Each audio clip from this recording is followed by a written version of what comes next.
bem-vindo a mais um Ponto de Entrevista. Eu sou Giovanni Sandes, colunista de política do Jornal do Comércio. Hoje a gente está recebendo o secretário de Segurança do Recife, Murilo Cavalcante. Bem-vindo. Obrigado, Giovanni. É um prazer estar aqui. Obrigado também por ter aceito o convite. A gente vai conversar um pouco hoje sobre a segurança na capital, a segurança do Recife. O secretário está aqui, inclusive, porque na próxima segunda-feira vai ser inaugurada a segunda unidade do Compaz, né, que é o projeto da Gestão Geral do Júlio na área de segurança. Claro que a gente vai conversar sobre outros temas também relacionados à segurança. Se você quiser mandar perguntas e participar, você pode mandar aí nos comentários que a gente vai ler e vai discutir um pouquinho aí sobre o tema segurança. Mas como a gente vai começar falando aí a respeito do Compaz, eu queria perguntar para o secretário por que, né, esse Compaz está sendo inaugurado nesse momento e o que é que vem aí em termos de serviço, né, dessa estrutura. Olha, Giovanni, o Compaz Cordeiro, que na verdade fica ali na divisa do Cordeiro com o Bongi, na Avenida de Carvalho, será entregue pelo prefeito Geraldo Júlio segunda-feira, 9 horas, naquela localidade que vai atender Torrões e outras comunidades ali perto.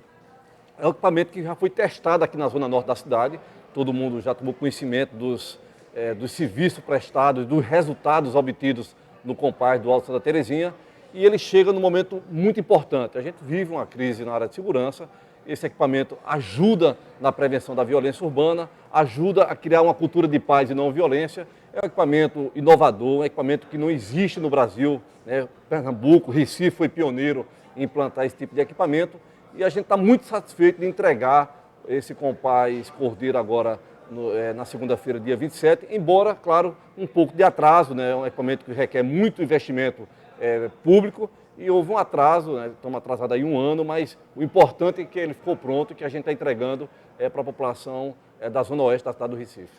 Em termos de resultado, secretário, o que é que, comparando, né, com a primeira unidade do Compaz, o que é possível falar sobre esse equipamento? Porque uma coisa é a parte teórica, né? Certo. A oferta de serviços, né? O que é que pode ser mostrado como resultado efetivo?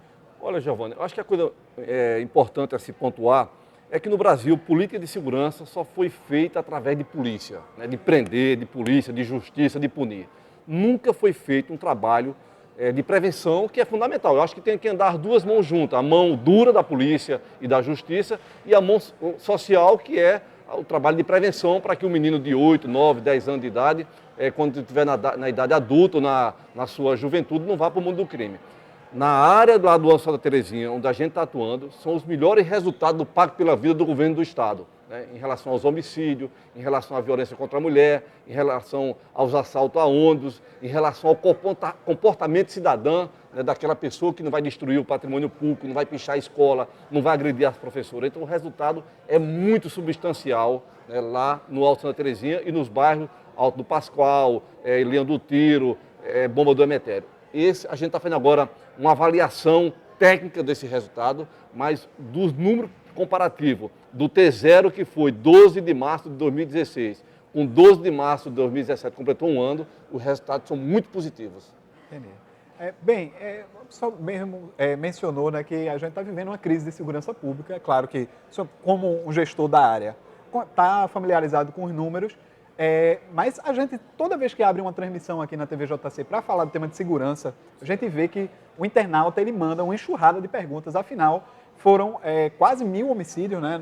A gente está falando do número estadual, ressaltar isso, que é o secretário do Recife, mas o número estadual são quase 1000 homicídios. E a gente tem muita questão a respeito disso. Eu queria ver se a gente pode abrir, Adriana, se a gente já tem pergunta de internauta a respeito, porque muita gente normalmente pergunta sobre assalto a ônibus, pergunta sobre, por exemplo, áreas específicas da cidade, né? Às vezes Rua da Aurora, às vezes Jaqueira. Aí eu queria aproveitar e perguntar, por exemplo, sobre a questão dos assaltos a ônibus, né? Como é que a prefeitura, a gente ainda não tem pergunta específica sobre esse assunto, mas eu queria perguntar a respeito de ônibus, que é um tema que é muito recorrente, principalmente nas redes sociais, né? O que é que o município pode fazer, ressaltando que normalmente é uma atribuição do Estado, mas a gente tem uma Secretaria de Segurança no município, o que é possível fazer do ponto de vista da Prefeitura para reduzir esses números? Olha, nós já fizemos, né, foi uma iniciativa da minha secretaria, eu tenho lá um assento na reunião do Pacto pela Vida que acontece todas as quintas-feiras, né, hoje não aconteceu, mas foi ontem, na quarta-feira, foi antecipada, mas é toda quinta-feira, aqui na Secretaria de Planejamento do Governo do Estado. Foi uma sugestão minha, uma iniciativa minha, da minha secretaria, daquele aplicativo que já se colocou antes do Carnaval, né, de que qualquer cidadão, qualquer usuário do ônibus pode baixar esse aplicativo e ele denuncia qualquer movimento ali de assalto, de violência que tem dentro do ônibus. Foi uma iniciativa da gente, já ouvi isso lá em Medellín e funcionando muito bem, trouxemos para cá, houve uma demora, o secretário anterior não colocou em prática esse aplicativo, o atual secretário, Anjo Joia, colocou, foi uma iniciativa da gente. Mas eu concretamente agora, na reunião do Pacto pela Vida da semana passada, eu disse que poderia colocar um efetivo da guarda para estar junto com a polícia, né, fazendo esse trabalho ostensivo nos ônibus que circulam na cidade do Recife, no limite geográfico da cidade do Recife, porque, como você disse, é um problema metropolitano, os assaltos não acontecem somente em Recife, Jaboatão, Cabo, São Lourenço da Mata, Olinda, embora a gente sabe que acontece muitos assaltos aqui na cidade do Recife. Então, eu já coloquei à disposição um efetivo da guarda que possa, junto com a polícia, estar fazendo a revista de passageiro, de usuário do sistema. Seria o quê? Aumentar, por exemplo, o número de... Vamos chamar de blitz, de né? blitz, exatamente. De blitz. Né? De blitz. Seria aumentar o número de blitz. Aí se você tem, vamos dizer, 100 policiais envolvidos nisso, você vão ter 200 agentes de segurança, que vão ser 100 policiais e 100 agentes de guarda municipais, da Guarda Civil. Porque aí, se você fizer uma dupla ou 4 pessoas, né, que tenha lá 2 policiais e 2 guardas, o guarda também vai estar protegido, porque nesse momento a guarda ainda não usa a arma de fogo. E a gente sabe que quem está assaltando nos ônibus são delinquentes que usam arma de fogo ou então arma branca, e é claro que é preciso que esse agente esteja protegido para também não ser uma vítima. O senhor é a favor de guarda municipal usar arma de fogo? O senhor falou que ainda não usa. Olha, eu tenho uma posição totalmente contrária, todo mundo conhece, o próprio Sistema Jornal do Comércio deu muito apoio a gente aqui de uma campanha que fizemos nacionalmente chamada Desarma Brasil, do Movimento Brasil Sem Armas. Quero lutar por uma sociedade sem armas. Agora, a gente sabe que hoje já tem uma lei, a 13.022, que dá, né, essa prerrogativa de o guarda municipal usar arma de fogo. A gente, essa semana agora, nós estamos publicando uma portaria, uma comissão mista da Câmara de Vereadores junto com os guardas municipais, para a gente avançar nesse tema. Eu acho que um guarda hoje que trabalha, por exemplo, à noite no Parque do Jiquiá ou no Compaz à noite, eu acho que esse guarda deveria estar armado, porque protege ele e protege o patrimônio público. Entendi. Bem, e com relação, a gente falou de assaltos a ônibus, né? Mas e com relação a assaltos em logradouro público, né? A famosa rua, é um nome tucanado, né? Por exemplo, Parque da Jaqueira, né? Eventualmente a gente vê em redes sociais, é muito comum, né, aparecer queixas a respeito disso. Eu vou dar como exemplo Parque da Jaqueira, mas tem outras localidades também. Muita gente falando sobre ocorrência de furto, roubo de celular, né? Furto não, assalto, né? Roubo de celular. Como é que é possível a prefeitura ajudar aí nesse policiamento? Olha, no Parque da Jaqueira especificamente, que você tocou nesse assunto, nós estamos fazendo lá todo um projeto, né, todo um programa lá de segurança para o parque, né? Já mudamos todos os guardas municipais, além de mudar, né, os guardas que já trabalhavam lá no Parque da Jaqueira, né, estão novos guardas, mais motivados, bem mais orientados de como agir numa situação dessa. Nós aumentamos também a quantidade de guardas e estamos fazendo um trabalho de vídeo monitoramento para o Parque da Jaqueira, para o Parque da Macaxeira, que vai ser uma coisa muito mais moderna e muito mais ágil. Com isso, a gente espera dar a resposta que a população tanto cobra. Agora, é preciso também, a gente vive hoje uma epidemia de violência no Brasil inteiro. Eu estava vendo agora em Santa Catarina, que não tinha nenhum histórico de violência, houve um aumento de 860% dos homicídios lá nos últimos meses, em Florianópolis, notadamente. O Rio de Janeiro, o latrocínio tem crescido muito. Agora, a gente não tem que estar aqui fazendo reclamações, a gente tem que trabalhar, né? Tá trabalhando. E vamos fazer isso, vamos fazer toda uma ação voltada para o Parque da Jaqueira, para o Parque da Macaxeira, para o Parque de Santana, e principalmente com vídeo monitoramento. E uma coisa também, Giovanni, que está acontecendo agora, que é novo em Recife, mas é muito bem-vindo, que é a participação da sociedade. Há um movimento muito forte dos moradores de Casa Forte, de querer ajudar, não somente de cobrar, mas de querer ajudar também para que esse plano de segurança que vai ser implantado em diversos bairros do Recife, que a sociedade também faça a sua parte. É uma via de mão dupla. A Prefeitura, o Governo do Estado, Polícia e Guarda Municipal tem que fazer a sua parte, mas a sociedade tem que fazer a parte dela também, né, contribuindo com soluções e até mesmo com recurso financeiro para que a gente tenha uma cidade mais justa e mais segura para se viver. Eu queria pedir para a Adriana estar com a gente na transmissão, mostrar aí o que é que a gente tem de colaboração, né, dos internautas. Giovanni, secretária, eu vou aproveitar. Isaías Lima entrou para dizer assim, Santo Amaro urgente. Certo. Vou pedir a Roberta que mostre as fotos do Compaz que a gente tem aqui e provocar uma pergunta a partir desse comentário que o Compaz funciona como um meio de redução de violência, isso é claro. É o segundo Compaz na segunda gestão do prefeito Geraldo Júlio. Quantos seriam ideais? Quantos foram prometidos? Quantos serão entregues até o final da gestão? Certo. Como abraçar esta cidade que tanto precisa de espaços como esses, mas no momento só tem o segundo sendo inaugurado? Certo. É verdade, Adriana, é verdade. O Compaz houve um atraso, a gente aqui até pede desculpa à população, porque o nosso desejo era entregar, né, no primeiro mandato do prefeito Geraldo Júlio, os 5 Compaz que foi assumido esse compromisso ainda na primeira campanha eleitoral do prefeito Geraldo Júlio. O Brasil entrou na maior crise econômica e financeira de toda a história do país. Né? Receitas da prefeitura caíram muito, né, substancialmente.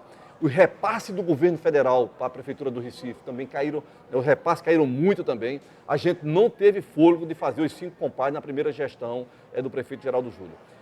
A nossa expectativa é que nesse segundo mandato a gente entregue os 5 Compaz. Né? Vamos entregar segunda-feira, como eu disse aqui, o do Cordeiro, ficam 2.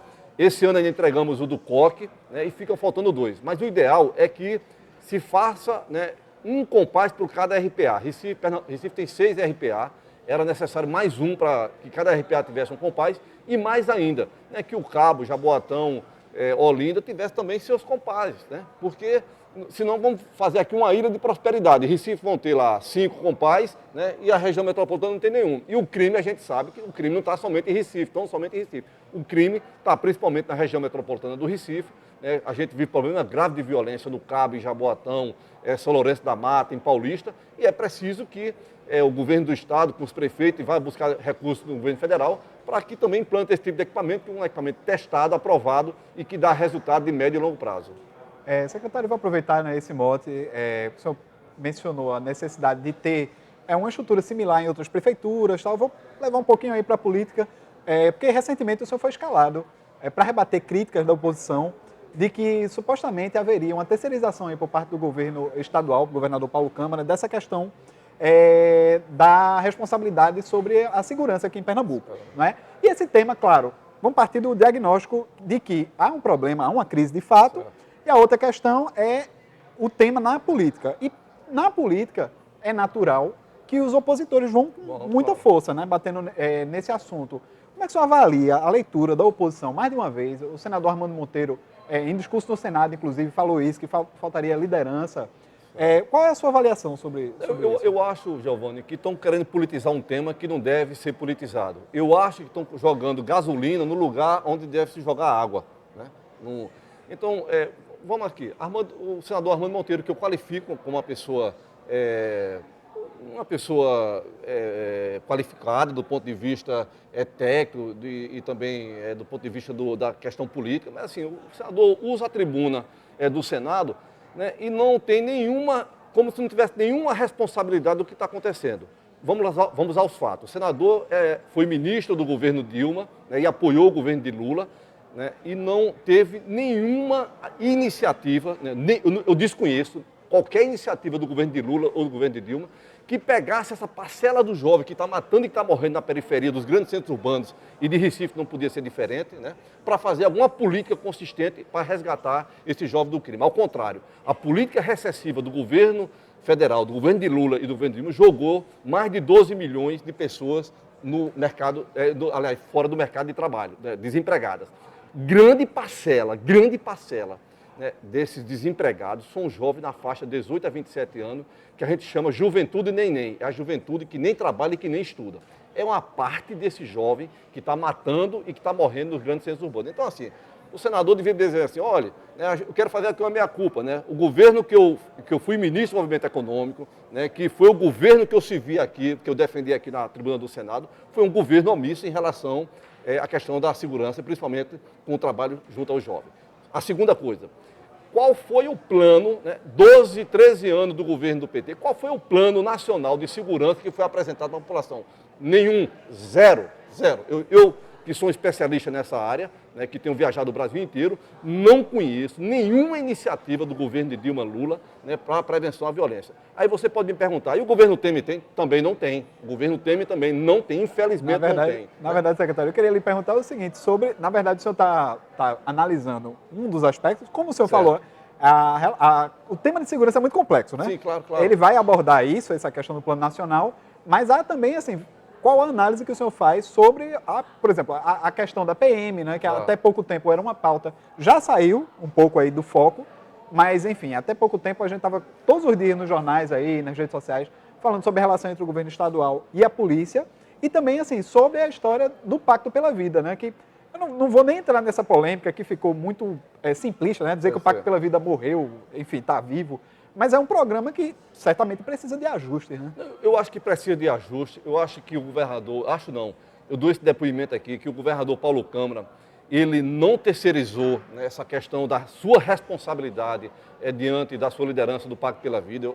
Ele praticamente todas as quinta-feiras, ele preside a reunião do Pacto pela Vida, tem feito um esforço enorme, inclusive esforço financeiro, né, para que a polícia volte a ser aquela polícia atuante, aquela polícia militar que todos os pernambucanos gostam, né, que está na rua, né, que está lá prendendo os marginais, que está prendendo os delinquentes, e a gente sabe que essa questão não foi resolvida, existe ainda um tensionamento, existe ainda uma corda esticada do governo do Estado em relação a grande parte da polícia militar, e é preciso que se resolva isso para a gente ver essa proatividade da polícia na rua, né? Eu acho que a gente tem discutido isso dentro do Pacto pela Vida. Eu acho que o governador tem que fazer um esforço além do que tem feito, né, para que a polícia volte a ser aquela polícia que a gente tanto via, né, no governo de Eduardo Campos aí, prendendo, revistando, atuando, para que o pernambucano tenha mais paz social, e é um problema para ser resolvido. Mas assim, eu quero dar meu depoimento de que o governador tem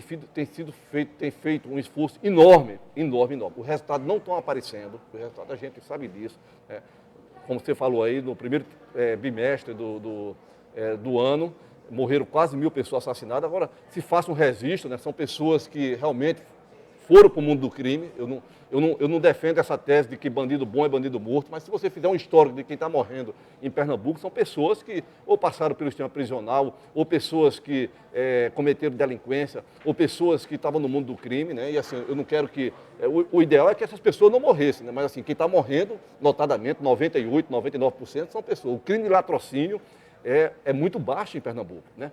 Agora, há um problema que está incomodando, né, a classe baixa, a classe média, a classe alta, que é o CVP, que é o crime contra o patrimônio, que é o assalto, o roubo, e a gente sabe, né, que esse crime não é um compás que vai resolver isso de um ano para outro. Quem vai resolver isso é uma polícia operacional na rua, e é preciso que essa polícia volte a ser operacional, proativa, como era há 5, 6 anos atrás.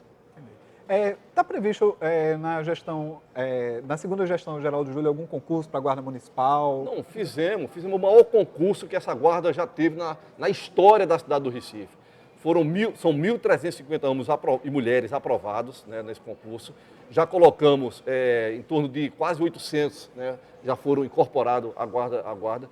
Nós tivemos aí, uma crítica política, né, a oposição usou aí dos meios de comunicação para dizer que a gente teve um carnaval mais violento. Não é verdade isso, nós tivemos um carnaval mais tranquilo, né? O que a gente teve foi um mês de fevereiro violento, isso é verdade, um mês de fevereiro, o carnaval não foi violento, né? Praticamente não morreu ninguém nos polos de animação do carnaval. O Recife Antigo, eu estava lá todos os dias, e aí, dias de passagem, houve esse trabalho conjunto da Polícia Militar, né, junto com a Guarda Municipal, e que fizeram realmente um carnaval muito tranquilo. E aí, voltando um pouco à sua pergunta anterior, a oposição quer politizar esse tema, né? Quando irresponsavelmente, né, um líder da oposição vai dizer que tivemos o carnaval mais violento do Brasil. Não é verdade isso, não é verdade isso. A Guarda Municipal, fizemos um grande ato, coberto até pelo Jornal do Comércio, lá no Compaz Cordeiro, quando a gente deu posse, 10 dias antes do carnaval, a 352 novos guardas municipais, que todos eles foram trabalhar durante o carnaval para que a gente fizesse realmente um carnaval como foi, tranquilo, que a família participasse, né, as crianças, os adultos, as pessoas mais idosas. E isso é um reconhecimento da população desse esforço do prefeito Geraldo Júlio, né, do governador Paulo Câmara, né, para que a gente possa fazer aquilo que é possível ser feito, embora eu reconheça que a gente vive um momento muito difícil da segurança em Pernambuco, em Paraíba, em Alagoas, no Rio de Janeiro, né, enfim, em quase todos os estados da Federação Brasileira, e que é preciso dar uma resposta à população. E essa resposta, Giovanni, só vai ser dada como foi feito lá na Colômbia, né, que foi feito lá uma pactuação, governo federal, os governos da província, os prefeitos, né, para restabelecer a paz social na Colômbia. E essa paz social foi restabelecida. A revista Viagem e Turismo, que está nas bancas aí, a capa da revista é a Colômbia como principal destino turístico da América Latina. E era impossível você ver uma capa de uma revista de turismo falando da Colômbia se você tinha um país violento. Medellín, a cidade mais violenta do mundo, e ele dera a volta por cima. Aí eu fico até dizendo isso. Se Medellín pôde, nós podemos também. A gente tem mais pergunta aí, participação de Na canal. verdade, eu queria dizer que a gente está já no final da entrevista, já passamos dos 20 minutos, e perguntar ao secretário as pessoas que queiram se utilizar dos serviços oferecidos pelo Compaz, do entorno, o que devem fazer, e aí deixo o Giovanni para a última pergunta com ele. Tá. Secretário, o senhor falou aí sobre turismo na Colômbia, né? Eu queria trazer um pouquinho para cá essa interseção, né, da segurança com o turismo. Se o senhor acha que, em alguma medida, esse tema da segurança ele está afetando o turismo aqui na capital, no Recife, né? E olhar um pouquinho aí para frente para o que é que o senhor espera como resultado dessa área para 2017 e para 2018 também. Olha, respondendo primeiro a pergunta de Adriana, o Compaz, qualquer pessoa, mesmo que não more no entorno do Compaz, ali no Santa Terezinha, Bomba do Emetério, pode utilizar dos serviços do Compaz, Biblioteca Parque, mediação de conflito, curso de inglês, curso de espanhol, reforço de matemática, reforço de português. Bom, uma série de atividades esportivas lá, tudo monitorada. Qualquer pessoa não paga absolutamente nada para ser atendido no Compaz. No Cordeiro, agora que vai ser inaugurado segunda-feira, dia 27, às 9 horas da manhã, eu quero aproveitar para fazer o convite para que todas as pessoas possam ir lá conhecer esse equipamento maravilhoso. É a mesma dinâmica. Só que no Cordeiro, nos próximos 60 dias, é o que a gente diz que é a pactuação com a população, é trazer a população para dentro dele, cadastrar os meninos, as mães, os avós, né, todas as pessoas. Fazemos um cadastro, né, onde mora, se está na escola, qual é a profissão, para que a gente saiba com quem a gente está trabalhando. Então, esses 2 primeiros meses agora, depois da inauguração do Compaz, é para esse cadastramento, que não paga absolutamente nada para se cadastrar e futuramente, e já também atividade esportiva imediata, mas de outros serviços que serão ofertados lá pelo Compaz do Cordeiro. Em relação à sua pergunta, ao seu questionamento, eu não acho que o turismo de Pernambuco sofreu ou esteja sofrendo com a violência. Eu acho que quem está sofrendo é o pernambucano, é o brasileiro, né, que quer sair de casa para o seu trabalho e voltar com tranquilidade, sem ser molestado, a mulher sem ser assediada dentro do trem, dentro do ônibus, né? Eu acho que isso, Giovanni, sinceramente, o Brasil precisa. No Brasil, nos últimos 20 anos, o Brasil está querendo salvar a natureza, tentou salvar a natureza, que eu acho que é muito importante essa pauta da natureza, do meio ambiente. Mas a pauta principal é da vida, a vida é sagrada. O Brasil precisa acordar, né, para essa guerra civil não declarada que a gente vive. São 58 mil pessoas que são assassinadas no Brasil e a gente não vê a sociedade, de uma forma geral, protestar em relação a isso. A vida é sagrada, governo municipal, governo do estado, governo federal precisa proteger a vida do cidadão brasileiro. É isso que é importante, imediato e necessário e urgente. E aí a pergunta que eu tinha feito, só para a gente amarrar mesmo a conversa, é sobre a expectativa, né, para 2017, para 2018. Você acha que nesse período de tempo é possível a gente ter uma reação? Olha, eu acho que o governo Paulo Câmara, né, que tem feito um esforço enorme, precisa se esforçar mais um pouquinho para resolver essa crise com a polícia. 30% a 40%, eu digo sem medo de errar, dos problemas da violência hoje em Pernambuco é em função dessa operação padrão que a Polícia Militar faz aqui em Pernambuco, né? A polícia voltando para a rua, como era a polícia de 6, 7 anos atrás, né? Grande parte desses homicídios e desse crime contra o patrimônio serão baixados imediatamente. A outra parte, essa integração que o governo está tentando fazer, e é importante que se faça, de os municípios de Pernambuco ajudarem na política de prevenção à violência. Para você ter uma ideia, no reunião do Pacto pela Vida, os 2 únicos municípios que participam ativamente é Recife e Jaboatão. E Jaboatão agora, depois que mudou de prefeito, infelizmente, né, o atual prefeito não mandou nenhum representante lá de Jaboatão para a reunião do Pacto pela Vida. Senhores prefeitos, eu faço esse apelo aqui agora como cidadão, não como secretário. As prefeituras precisam colocar no colo a sua parcela de responsabilidade diante da delinquência e da violência urbana, porque senão é só enxugar gelo. Bem, chegamos ao fim aí da conversa com o secretário. Eu queria agradecer novamente, secretário, por sua presença. Eu agradeço e estamos abertos aí para a gente ser questionado, para ser cobrado e para dar resultado, porque nós, gestores públicos, temos que dar resultado. Obrigado, Giovanni. Bem, e na próxima semana, né, o Ponto Entrevista volta e amanhã, não posso deixar de fazer a propaganda aqui, tem resenha política também, a gente vai receber o editor do blog de Jamildo Melo, a editora do ENE10, Inês Calado, a gente vai receber o ministro da Educação, Mendonça Filho. Obrigado novamente a você e você pode voltar e assistir o vídeo a hora que quiser, né? Ele vai ficar disponível para você assim que a gente acabar a transmissão. Obrigado.